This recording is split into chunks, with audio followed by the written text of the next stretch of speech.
radio enthusiasts. Welcome to another video about early radio from the Roaring Twenties Antique Radio Museum.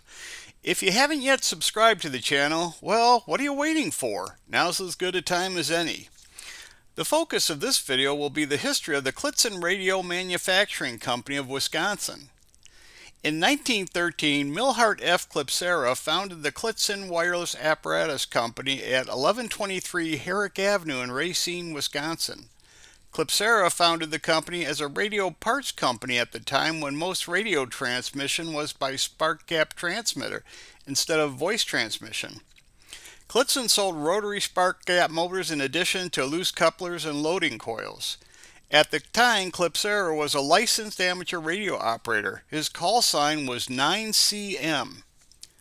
A well-known company, Clap Eastham, used the trade name Blitzen for its products at the time, so Klitzen decided to play off that company's trade name, and the Klitzen trade name was born.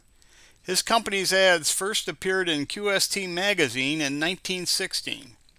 Shortly after the start of World War I, the United States government shut down all amateur broadcasting, and Klitzen had to close his business after just 4 years.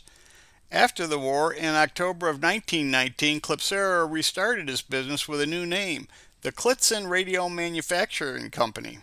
In April of the following year, the company began sales of a regenerative tuner, while also picking up an Armstrong license to keep the company out of legal trouble.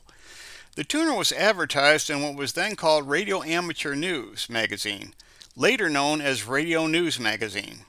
By 1921, Klitzen's radios began appearing in the Montgomery Ward catalog. The company's radios appeared again in the 1922 Ward's catalog. In 1922, Klitzen Radio Manufacturing Company sublicensed its Armstrong license to the Michigan Radio Corporation, and in November of that year, the Michigan company began advertising its first radios. A Mr. Lyons was president of the company, W.C. Farnsworth was general manager, and Floyd McCall was the company's chief engineer. Klitzen was manufacturing radios for at least 3 other companies in 1922. One of which was the Mitchell-Blair Company in Chicago. The Blair Company sold radios under the trade names of Blair Co. and Atlas. The second company was the Paramount Radio Corporation of St. Louis, Missouri.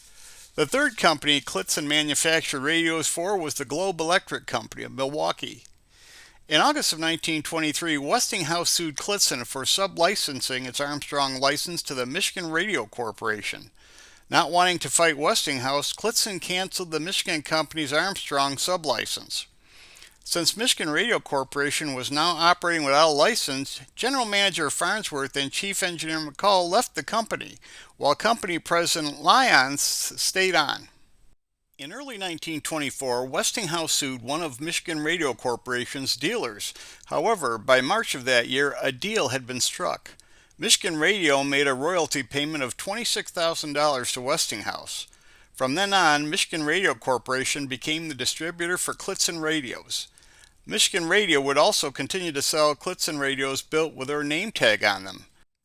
Michigan Radio Corporation's last known advertisement was in January of 1925.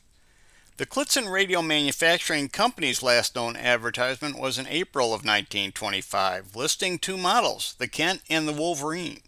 In 1926, Klitzen went bankrupt and closed permanently on January 1, 1927.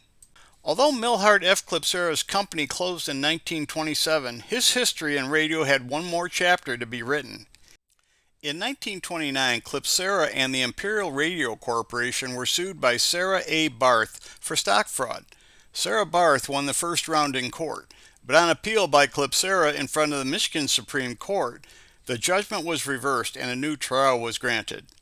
No information could be found on whether Sarah Barth decided to continue the case or dropped it after the finding of the court. That's it for this video. There will be more to come as we continue to investigate the early history of the world's first mass medium, radio. Thanks for watching.